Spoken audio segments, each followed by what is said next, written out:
Good morning, everyone, and welcome to today's webinar where we will talk about the top 10 Edge Analytics use cases that we see based on our discussions that we've had with our customers over the last year. My name is Göran Appelqvist, and I'm the CTO at Crosser, and I will be your presenter today.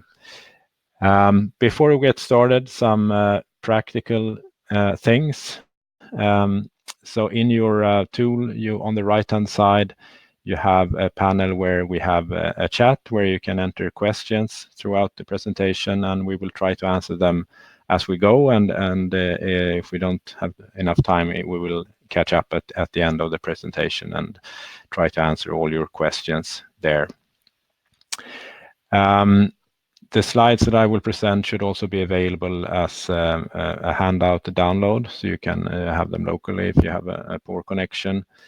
And we will also monitor your connections from our end. So if we see that your connection is poor, we will try to restart your connection from our side, and we will notify you in the chat if we do that.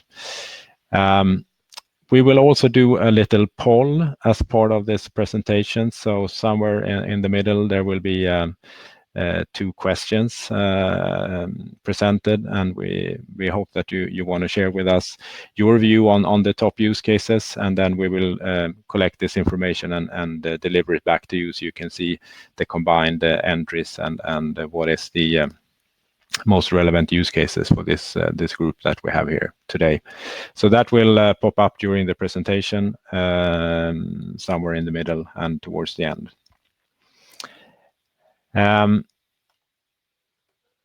So first, let me introduce Crosser. So we are a Swedish software company with a couple of offices in Sweden, and we just recently also opened an office in Germany to get closer to our customers in the DACH region. Crosser was founded in 2016, and we focus entirely on real-time integration and automation use cases, and especially for the industrial space, either factory owners that want to use data from their machines or machine builders that want to get more out of their machines that they deliver to end users. So today we will talk about use cases, and I will cover these 10 use cases that you see here. You don't have to read all of it now. We will go through them one by one, but just to give you a summary of what we will be spending the time today with. So these are use cases that we have seen in multiple customers, and we think they are relevant for a lot of different scenarios. So we will quickly go through these use cases to present what you can do with edge computing and why edge computing makes a lot of sense in these different cases. So let's get started with use case number 1, which is the most basic use case out there, but also the most common starting point for a lot of customers. So this use case is about collecting data from machines on the factory floor or wherever you have them and delivering that data up to the cloud. So in this use case, we use edge computing as a way to connect into different machines using different protocols, most likely different formats of data and so on. But we do very little with the data in the edge side of things. Maybe you want to normalize your formats a bit so you deliver a homogeneous data stream up to the cloud, but that's more or less it. The key thing here is just to get access to the data that you have in the machines and deliver it up to the cloud for further processing and analysis and visualization and so on. So this is about turning machine data that you already have into some valuable insights that you want to get out of that data. So starting from that, we can move on to use case number 2, which is just an add-on onto the previous use case. So instead of just collecting and sending data, we add some processing locally to the data.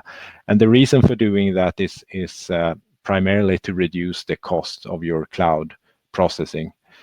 So then we add maybe some filtering to reduce irrelevant data, or Could be invalid values. It could be metadata that you get from the sources that you're not interested in. Take away that.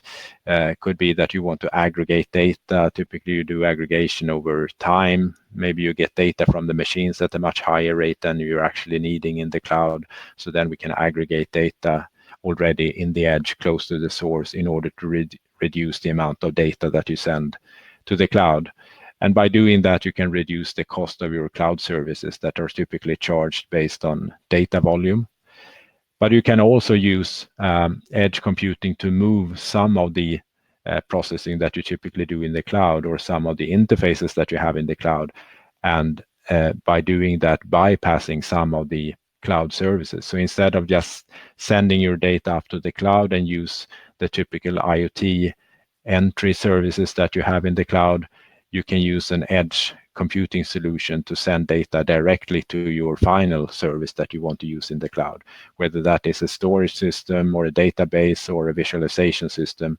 You can send data directly to that system from the edge, and thereby bypassing some of the services that you would otherwise use in the cloud, and again save cost by not having to use those services. So these are two very common starting points for edge computing that we see in a lot of customers. And this is, both these were about sending data to the cloud.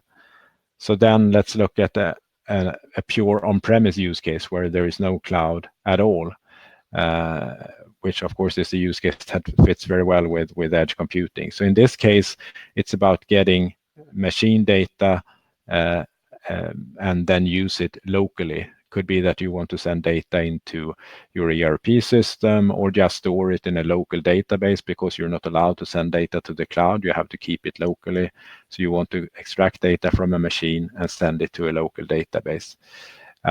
In these cases, it could also be that you want to analyze your machine data and act on that data locally. For example, creating a work order in the ERP system.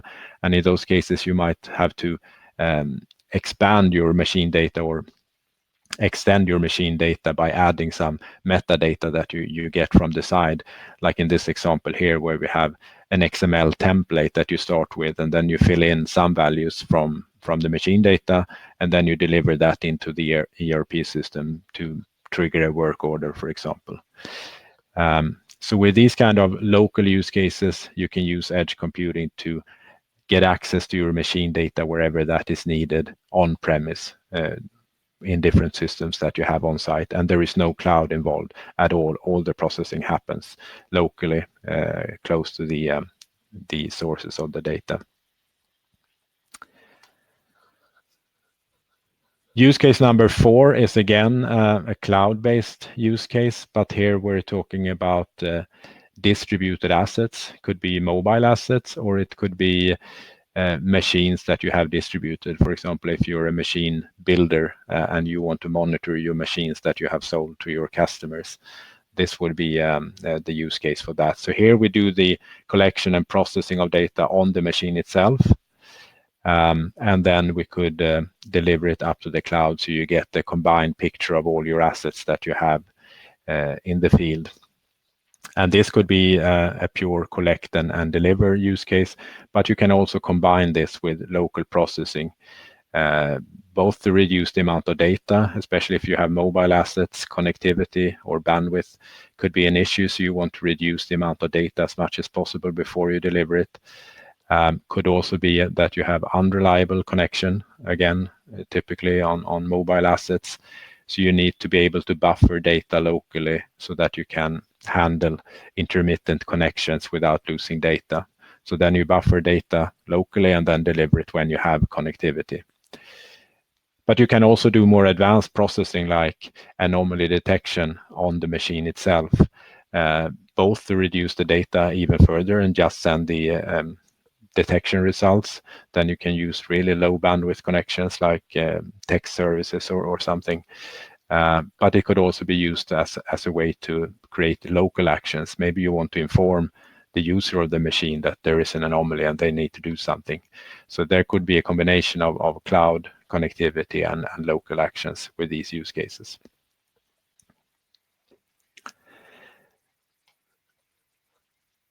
Number 5 is another on-premise use case, and here we're connecting machines. So we're collecting data from one machine, apply some logic to that data, could be analysis or anomaly detection logic, and then we deliver the result back to a machine. Could be the same machine or another machine. And there are two main reasons why you want to do this. And the first one is for optimization. You want to analyze data from one machine and then generate an output that tunes some setting in another machine or the same machine. Or it is used for anomaly detection, where you analyze data from a machine and then generate a local trigger that could maybe just inform someone that they need to do something, or even take a direct action in another machine, like stopping the machine. So this is a pure on-premise use case where you connect two different machines, or it could be the same machine, but two machines. And in these use cases, latency is typical critical if you want to take action on your data immediately. So you have to do this locally to reduce the latency. So there is no cloud involved at all in this use case. So these 5 are, I would say, the sort of basic use cases, and then we will take a look at 5 more that are a little bit more advanced, but still pretty common in many cases. So before we do that, we will have this little poll. So please fill in of the 5 first use cases that I presented, which ones are most relevant to you. You can select more than one, and then we will combine this data from all of you and send you back the results of that little poll. So there are five answers here corresponding to the 5 use cases I just presented. So let's move on to number 6.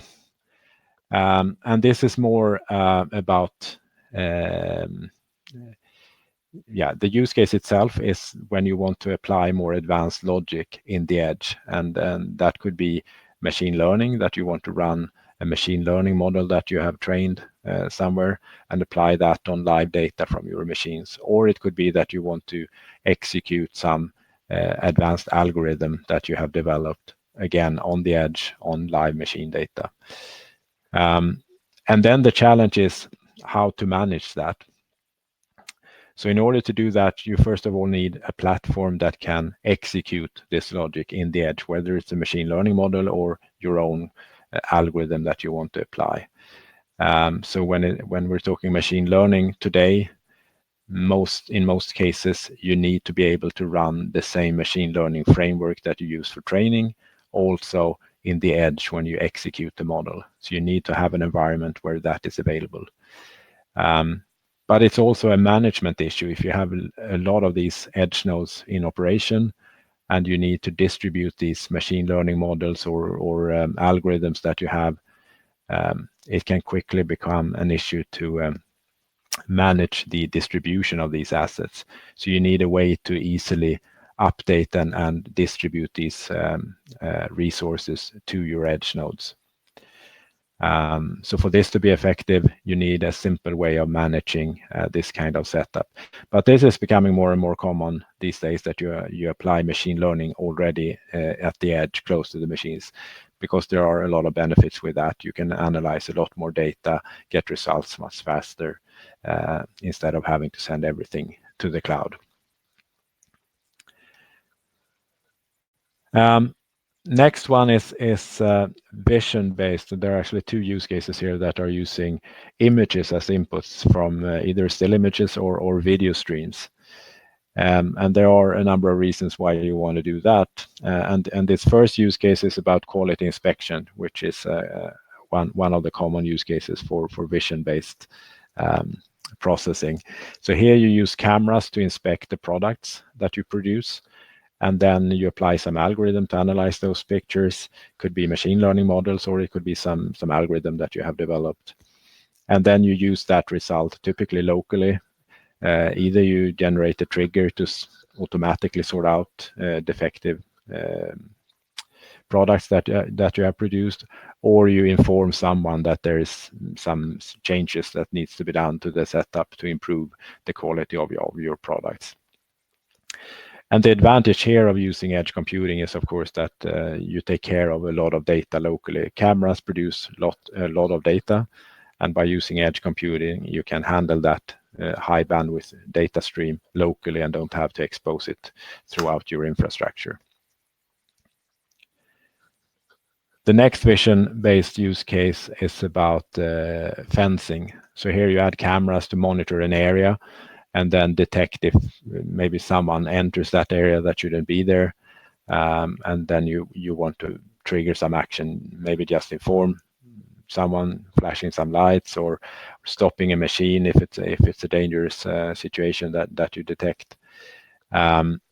So by using vision sensors, you can build a security solution using edge computing in a simple way. And both these use cases, the attraction with vision sensors is that they are non-intrusive. You can add them onto any existing setup without having to interfere with the current setup. It works with legacy machines, doesn't matter if it doesn't have any connectivity at all. You can still add vision sensors and build these kind of use cases as a completely separate setup that doesn't interfere with your existing setup. So that's why it's attractive to use these kind of scenarios with cameras, and also, of course, because cameras have become a lot cheaper. So it is actually a pretty cheap sensor these days.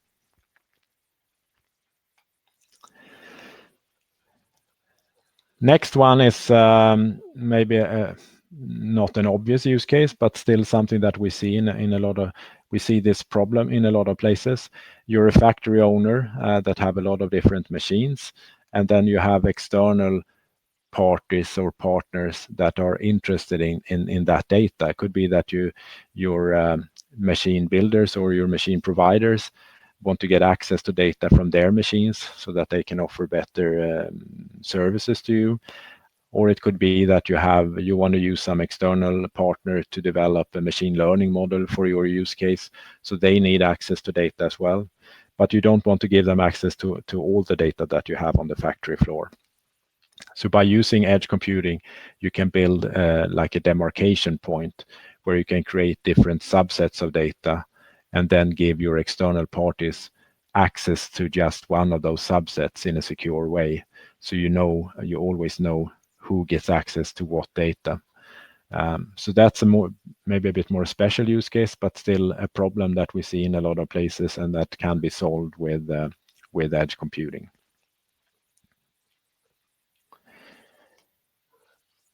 So finally, we have more or less a combination of all the previous use cases. If you have the right edge computing capabilities in place, you can use it as a generic message broker for all your event-driven integration needs that you have on the factory floor.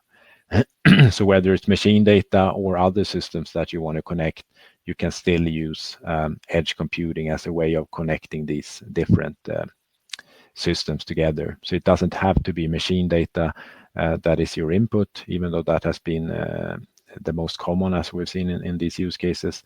It could be that you just want to connect two different systems on or in your facility. Maybe you want to connect your ERP system with your CRM system, which has nothing to do with the machines itself, but it's still something that you can handle with edge computing. Based on that, it's more or less the same functionality that you need. You need a way of getting data from one system, do something with the data, maybe just reformat it or add some logic, and then deliver a result into another system. It's the same kind of operation that we do in all these cases. It doesn't have to be machine data. So those were the 10 use cases that I started out with, but I have actually added one bonus use case because this is something that has come up quite recently in several customers. So I just wanted to bring that up as well. In all the previous use cases, we have seen one edge computing instance doing the work, but of course, if you have a large factory with lots of machines, you will most likely have multiple edge instances doing processing. And then, of course, you can combine these in a hierarchy and use one layer of processing nodes that sits very close to the machines, and then you can let them send data up to a higher level edge node. Excuse me. that delivers data to another edge node, and then you use that as your external connection up to the cloud. So you have one single connection up to the cloud. And the advantage with that is that you don't have to expose the internal setup that you have on the factory floor to your cloud service. If you make changes locally by adding more data sources or whatever, you don't have to expose that up to the cloud. Of course, there will be additional data being sent up to the cloud, but the cloud service doesn't have to know about the exact data sources or setup that you have internally.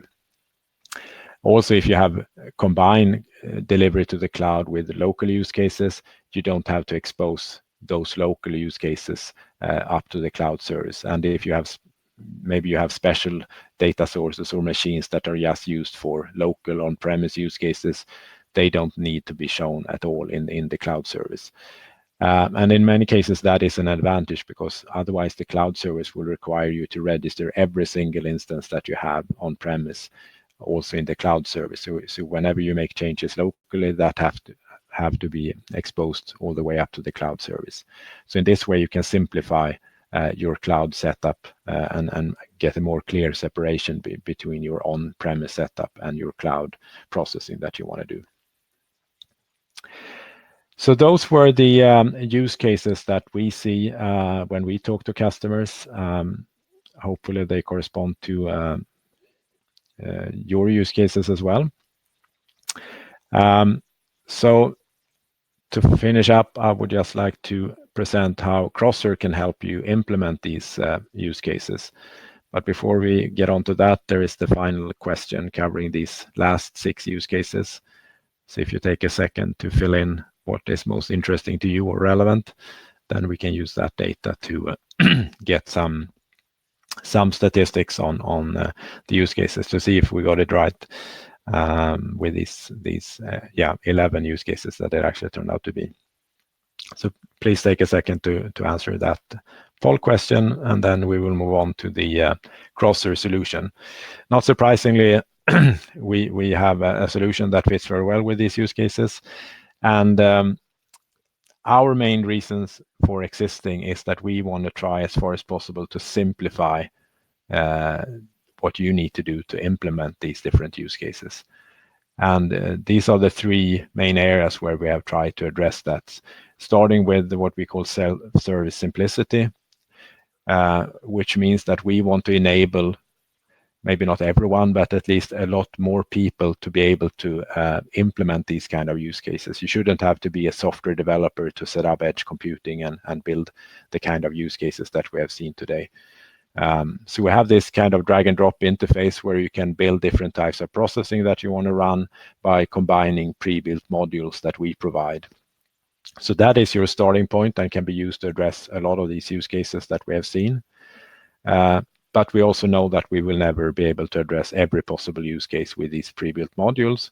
So we also want to make it as easy as possible to combine those pre-built modules with your own custom algorithms or machine learning models or whatever it might be.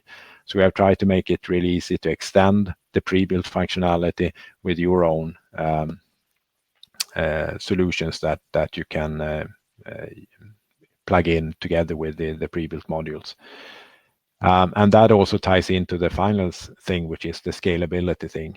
Because we know if you have a lot of edge nodes up and running in distributed locations, it quickly becomes an issue to manage these edge nodes over their life cycle. And we also know that wherever you start, that will never be the end point. You always want to make changes. Maybe you want to add more functionality or improve the setup and so on. So we try to make it as easy as possible to update and change your setup, even if you have lots of nodes. Doesn't matter if you have 10 or 1,000 nodes, it should be the same simple way of working with these solutions. So we try to help you to both set up the initial deployment, but also keep it working as well as possible over its life cycle and make it easy to do upgrades and do things like delivering the machine learning models to wherever you need that, or distributing your code that you have written to the right edge nodes when it's needed. So we have built a solution that has 2 parts. where one is the actual edge node software. That's where the processing happens. So this is the software that you run on premise. And this is a software that you install as a Docker container, so it can run anywhere where you can run Docker containers. And you install it once, and then you configure it for different types of processing using the other part of our service, which is the Crosser Cloud service that we offer for our customers. So that's where you build your processing flows that you want to run in edge nodes, and also manage all your edge nodes. So from there you can operate on individual nodes, or you can operate on groups of nodes with the same kind of operation. So it's very easy to do an update on also a large number of nodes if you want to make some configuration changes. So using this Crosser Edge node, we can address all the use cases that we have presented today, from the machine-to-machine local use cases to collect data and send to the cloud and using vision sensors and so on. So we can basically act as your on-premise horizontal integration layers that can connect whatever systems that you want to connect and get an event-driven integration between those systems. And I mentioned processing flows, I think earlier, but the way that you set up the processing that you want to run in these edge nodes is by building graphical flows like the one you see on the screen here. So we have adopted this model for programming, if you like, these edge nodes. So by combining modules from our library, you build processing flows like this to specify the operations that you want to apply on your data, starting with input modules on the left-hand side to get data out of your machines or other systems. And then in the middle, you have modules to do something with the data, starting maybe with the reformatting, normalizing data, applying basic conditions, all the way up to running more advanced logic and machine learning models. And then on the right-hand side, you have different outputs to deliver the result of your processing to wherever that is needed. It could be the cloud, or it could be local, depending on the use case. So this is the basic concept, and then you can add into this, you can also add in your own custom modules. And there are different ways of doing that, where one is what you see on the screen here with the Python module in the top end of the picture. So this is a module where you can plug in your own Python code and execute that as part of a flow. You can also build completely customized modules with our SDK to extend our library with whatever functionality that you see needed. So we have a tool in the cloud service for building these, which also gives you things like version control and so on, so that you can keep track of what you're doing and when you do updates in the field, so you always know what is running where and when there were changes made in the field. Yeah, so that is covered here. So and as I mentioned earlier, from this tool, when you decide to deploy these flows, you can operate on single nodes or groups of nodes with the same type of operation. And as soon as you have deployed a processing flow onto an edge node, there is no dependence on this cloud service. So then the edge node continues processing autonomously without dependence on the cloud or even connectivity to the cloud. So this cloud service is a pure configuration tool that you use to manage your edge nodes. So with that, I've reached the end of today's presentation. So at Crosser, we try to help you get these kind of use cases up and running as smoothly and as simple as possible. And if you want to learn more, there are some links in the presentation where you can find more information. So there are some more detailed videos that present some more of our product and also shows the actual product. There are some blogs, or I think, or white papers maybe, that you can read about. And of course, if you want to take a deeper look, there is always the possibility to try out our solution. Just get back to us and schedule a demo or a trial, and we will take it from there. So with that, I would just like to thank you for listening today, and hope that you found it interesting. And looking forward to see you again in the next webinar that we have scheduled, which will be about Edge ML Ops, which is a new terminology or buzzword that is being used. So hope to see you there. Thank you.